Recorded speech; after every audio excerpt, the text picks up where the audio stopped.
भावना और अपनी प्रतिबद्धता को दोहराते हैं तो परिणाम इसी रूप में हम सबके सामने आते हैं। अपने महापुरुषों के प्रति श्रद्धा और सम्मान का भाव केवल भाषणों से नहीं, बल्कि अवसर मिलने पर उसे व्यावहारिक रूप से भी प्रस्तुत करने का, और यही तो हम सबके बारे में कहा जाता है।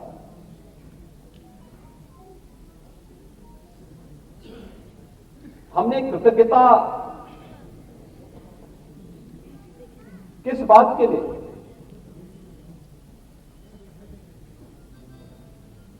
यानी हम अपने पूर्वजों के प्रति जो भी कार्य करते हैं, उनकी जयंती मनाते हैं, उनकी पुण्यतिथि मनाते हैं, उनके श्राद्ध के क्रम को करते हैं, उसके पीछे का भाव क्या होता है कि हम अपने पूर्वजों का स्मरण कर सकें, उनके प्रति अपनी श्रद्धांजलि व्यक्त कर सकें। यही तो हमारा भाव रहा है। रामायण में एक प्रसंग आता है, हनुमान जी जब लंका में जाते हैं, लंका की ओर जाते हैं, तो बीच में मैनाक पर्वत आता है। हनुमान जी से कहता है कि कुछ देर विश्राम कर लो। उनमें संवाद होता है। हनुमान जी ने तो उसके प्रति आभार व्यक्त करते हुए कहा कि नहीं, मैं इस समय विश्राम करने के लिए नहीं आया हूं, मैं तो एक राम काज से निकला हूं, और जब तक ये पूर्ण नहीं होगा तब तक मैं विश्राम नहीं कर सकता।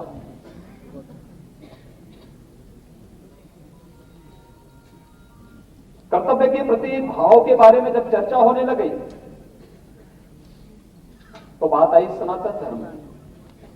उन्होंने क्या है सनातन धर्म? उन्होंने कहा यही है, कृते च प्रति कर्तव्यम एष धर्म सनातन। यानी हम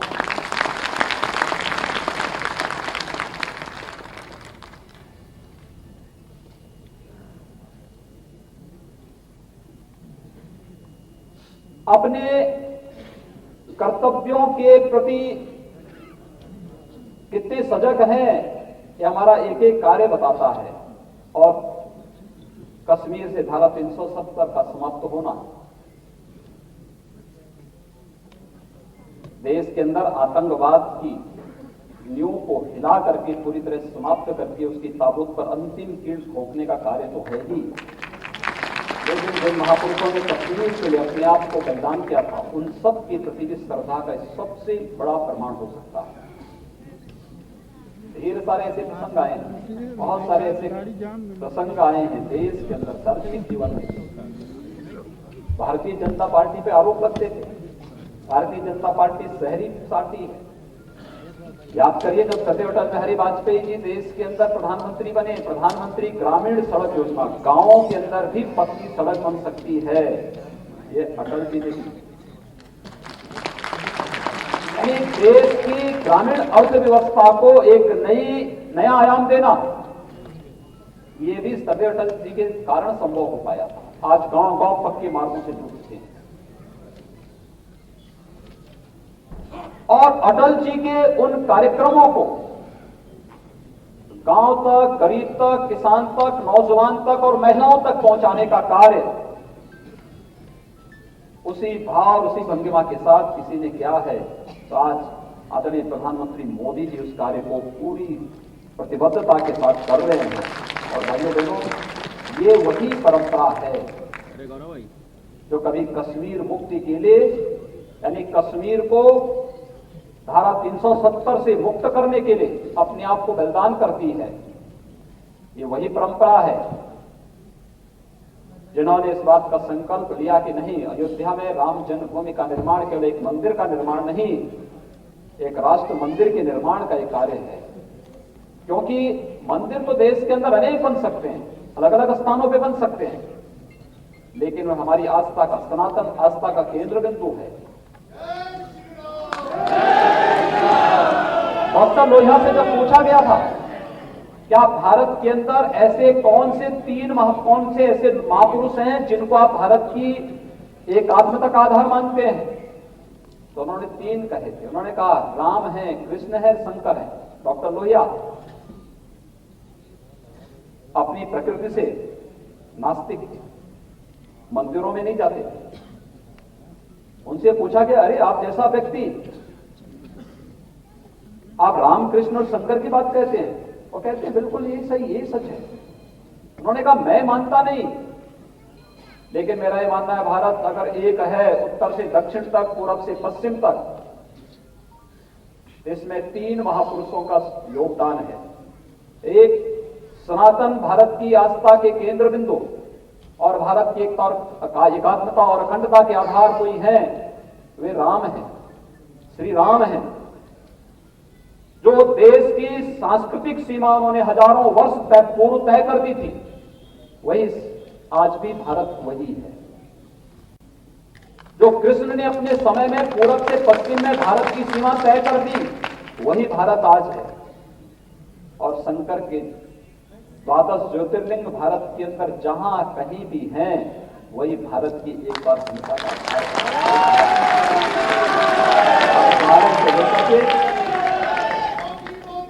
हिमालय में केदारनाथ से लेकर के समुद्र पर्यंत रामेश्वरम तक देखिए, आपको ये सब नजर आएगा। लेकिन राजनीति के लिए, संकीर्ण स्वार्थों के लिए राम को भी सांप्रदायिक बताने वाले लोगों से आप उम्मीद क्या करते हैं? बंधुओं, विगत वर्ष हम लोगों ने अयोध्या में दीपोत्सव का कार्यक्रम किया। आप जान रहे होंगे पिछले 4 वर्षों से लगातार कर रहे हैं दीपावली का कार्यक्रम। दीपावली हम मनाते हैं भगवान राम का 14 वर्षों के वनवास के बाद अयोध्या आगमन की स्मृति में। और हम लोगों का प्रयास रहा है कि उत्तर प्रदेश के हर एक स्थल को, अपनी पहचान को देश और दुनिया के सामने प्रस्तुत करने का आधार, उसको यह अधिकार होना चाहिए। यहां के हर नागरिक के अंदर इतनी क्षमता है कि उसे देश और दुनिया के सामने अपने आप को उस रूप में प्रस्तुत होने का पूरा आधार भी है और अधिकार भी है। अयोध्या क्यों सांप्रदायिक रूप से जानी जाएगी? अयोध्या की पहचान मर्यादा पुरुषोत्तम भगवान श्री राम के साथ साथ दीपावली के कारण भी दुनिया के अंदर एक इवेंट के रूप में से मनाया जाना चाहिए। दुनिया के अंदर जहां कहीं लोग दीपोत्सव का कार्यक्रम करें, वहां प्रभु राम और अयोध्या स्वयं स्वतः जुड़ जाए। तो उस कार्यक्रम में यह हुआ कि भाई राम कहां कहां गए दुनिया के अंदर, कहां कहां पे राम की स्मृतियां जीवित हैं, उन देशों की रामलीलाओं को यहां बुलाओ। हर वर्ष हम बुलाते हैं। इंडोनेशिया की रामलीला भी आई और इंडोनेशिया के जो रामलीला के पात्र थे, अयोध्या में मैंने उनकी रामलीला को देखा। फिर मैं वापस जब लखनऊ आया तो मैंने उन सभी कलाकारों को फिर लखनऊ में मुख्यमंत्री आवास में बुलाया था। मैंने कहा इनका सम्मान होना चाहिए, सम्मान के लिए उनको बुलाया गया। और जब उनको बुलाया गया तो मैं देख के ताज्जुब कर रहा था, जितने भी कलाकार थे सभी मुस्लिम थे। यानी जो राम का पात्र बना हुआ था, जो हनुमान बने हुए थे, जो सीता बनी हुई थी, सभी पात्र मुस्लिम थे। तो मैंने उन लोगों से कहा, मैंने कहा भाई आप मुस्लिम होने के बावजूद भी आप रामलीला करते हैं, आप राम बने थे, आप सीता बने थी, या आप हनुमान बने थे? उन्होंने कहा हाँ बने थे, हमारे यहाँ राम को बड़ी श्रद्धा के साथ लोग सम्मान करते। मैंने कहा अगर भारत के अंदर कोई बंदा तो फतवा जारी हो गया होगा।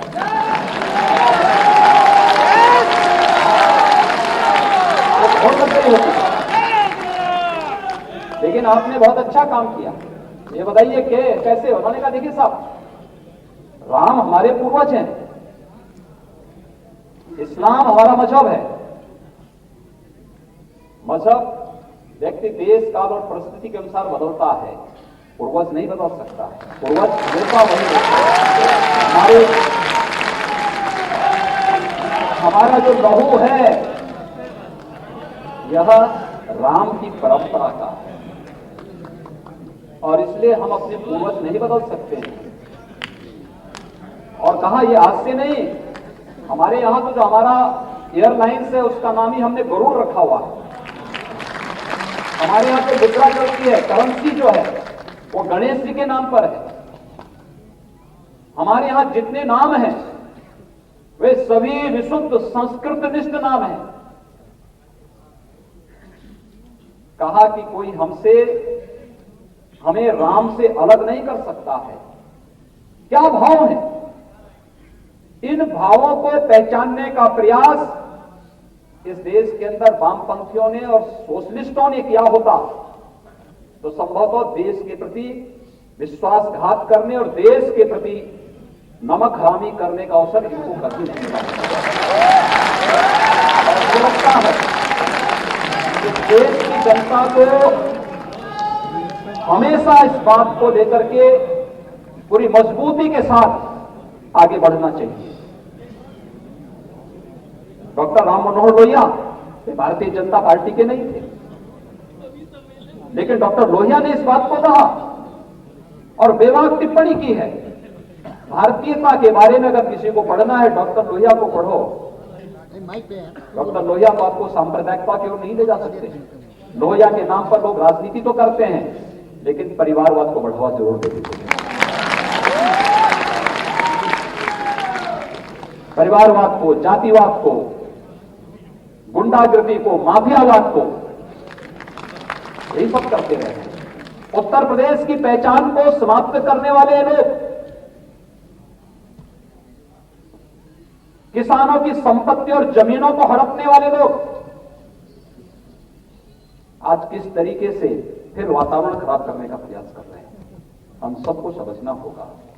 प्रबुद्धजनों को भी, गांव को भी, गरीब को भी, किसान को भी। और हमें ही था इस बार अटल जी का जन्म जयंती का दिवस। देखिए, जब गांव की सड़कें बनी तो सर्वाधिक गांव हमारी अर्थव्यवस्था का आधार बना, तो इससे लाभान्वित कौन हुआ? किसान हुआ, क्योंकि किसान की उपज को आसानी से मंडी तक पहुंचाने का एक आधार मिला प्रधानमंत्री ग्रामीण सड़क योजना की सड़कों के माध्यम से। एक गांव में अगर हमने बिजली दी, पंडित दीनदयाल उपाध्याय ग्राम ज्योति योजना के माध्यम से प्रधानमंत्री मोदी जी ने दी, एक किसानों की आर्थिक स्थिति को सुदृढ़ करने का यह आधार बना। एक मजदूर को सिर ढकने के लिए छत मिला, एक गरीब को खुले में शौच से मुक्ति देकर के जहां नारी गरिमा के सम्मान की रक्षा करने का काम प्रधानमंत्री मोदी जी ने किया, वहीं साथ ही साथ उसे तमाम प्रकार की बीमारियों से भी मुक्ति दिलाई। भाइयों बहनों, आप लखनऊ में रहते हैं, लखनऊ से कुछ ही यानी 50 किलोमीटर आप पूरब की तरफ चले जाइए, पूर्व और उत्तर की तरफ चले जाइए। 50 से 75 किलोमीटर के बाद जो क्षेत्र पड़ता है, ये पिछले 40 वर्षों से इंसेफ्लाइटिस की चपेट में आता था। और यहां से लेकर के कुशीनगर तक, बिहार बॉर्डर तक, ये पूरा क्षेत्र प्रतिवर्ष 1977 से लेकर के 2017 तक प्रतिवर्ष 1200 से लेकर 1500 मौतें इस क्षेत्र में होती थी। स्वच्छ भारत मिशन के कारण प्रधानमंत्री मोदी जी के द्वारा स्वच्छ भारत मिशन का जो शुभारंभ किया गया था, इसका परिणाम है उत्तर प्रदेश सरकार ने इस पूरे कार्यक्रम को एक एक घर तक, एक एक गांव तक पहुंचाया। उसका परिणाम क्या है? 95% मौतों को हम लोगों ने नियंत्रित कर दिया। मौतें 95% समाप्त हो गई। एक एक योजना को गांव के लिए, गरीब के लिए, किसान के लिए, नौजवान के लिए, महिलाओं के स्वावलंबन के साथ जोड़ करके कार्यक्रम को आगे बढ़ाया गया, क्योंकि हमने किसी को जातीय नजरिए से नहीं देखा, किसी को पारिवारिक नजरिए से नहीं देखा। ये मेरा है, ये पराया है, इस भाव से नहीं देखा। ये हिंदू है, ये मुसलमान है, इस भाव से नहीं देखा। उत्तर प्रदेश में मुस्लिम आबादी 17%, लेकिन उत्तर प्रदेश में योजनाओं का लाभ अगर मुस्लिम आबादी ने लिया हो, 30% मुस्लिम आबादी ने इस योजनाओं का लाभ लिया उत्तर प्रदेश की योजनाओं में। और ये जितनी भी कल्याणकारी योजनाएं मोदी जी ने प्रारंभ की, तो फिर कहां से भेदभाव की बात आ जाती है? हमने तो कहीं नहीं भेदभाव किया। हर प्रकार की योजनाओं का लाभ एक एक व्यक्ति तक ईमानदारी के साथ प्रारंभ करने का, देने का प्रयास हुआ। और भाइयों बहनों, वही कारण है कि जनता ने उसी विश्वास के साथ, उसी श्रद्धा के साथ मोदी जी को अपना समर्थन भी दिया, अपना आशीर्वाद भी दिया। और ये श्रद्धा और सम्मान का जो भाव है जनता के मन में, वह लोग भ्रम पैदा कर, क्योंकि जब उनके पास कुछ नहीं रह गया तो वो कुछ ना कुछ ऐसी बातें बोलने का प्रयास करेंगे जो देश के अंदर भ्रम की स्थिति पैदा कर सकेंगे। अभी कल का जो कार्यक्रम है वह इस वर्ष सुशासन दिवस को किसानों की आत्मनिर्भरता और किसान सम्मान दिवस के रूप में मनाने का प्रधानमंत्री मोदी जी के आह्वान पर पूरे देश के अंदर एक कार्यक्रम बना है। और कल इस कार्यक्रम में हम लोग अलग अलग स्थानों पर रहेंगे। तो मुझे लगता था कि अटल कन्वेंशन सेंटर का एक कार्यक्रम हो पाएगा कि नहीं हो पाएगा, लेकिन मैं धन्यवाद दूंगा पाठक जी को, और पाठक जी से ज्यादा उनकी धर्मपत्नी को।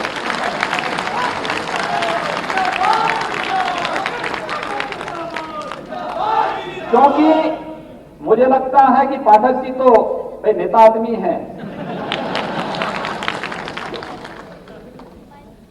कल उनको भी किसी जिले में रहना है,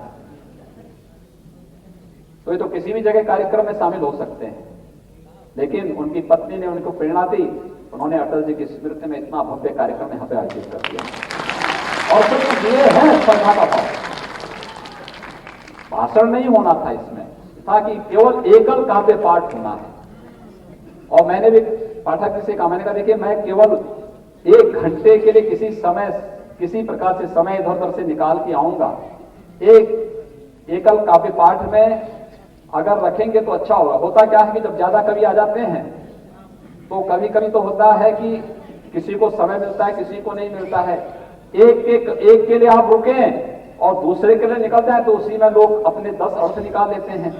तो मैंने कहा भी देखिए एकल काव्य पाठ प्रारंभ होगा, कुछ देर रहेंगे, उसके बाद हम लोग चले जाएंगे तो किसी को बुरा नहीं लगेगा। तो इसलिए एकल काव्य पाठ हो और अच्छा रहेगा कि इस कार्यक्रम में, और अटल जी के प्रति कोई कवि अटल स्मृति काव्य पाठ का आयोजन करे और उसके माध्यम से एकल काव्य पाठ के माध्यम से कार्यक्रम चले, तो इससे अच्छी श्रद्धांजलि सदैव अटल जी के प्रति दूसरी नहीं हो सकती। और मैं आपके इस अवसर पर पाठक जी को हृदय से इस बात के लिए धन्यवाद दूंगा।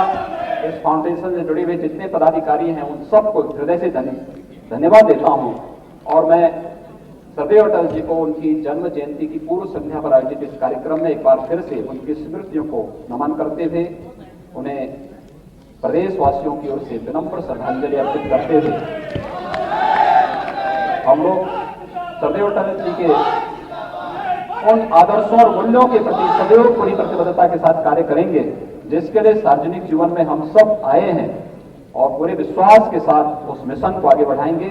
आप सबको इस कार्यक्रम में सहभागी बनने के लिए हृदय से धन्यवाद, और विश्वास करूंगा कि आप सभी